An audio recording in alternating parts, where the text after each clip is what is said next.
Hello sa inyong lahat. Nandito po ako ngayon sa Amory Wellness Restaurant at saka makikita nyo, ganyan pa rin. Pero may mga snacks na.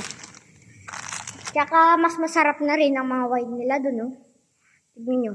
Oh, di ba? At saka may mga upo na rin kaming kahoy dito.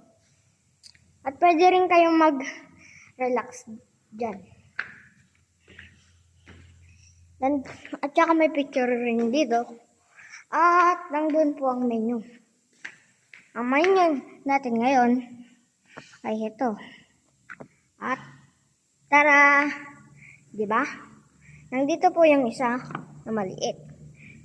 So, naroon na rin kami ritong TV na pwedeng kayong manood.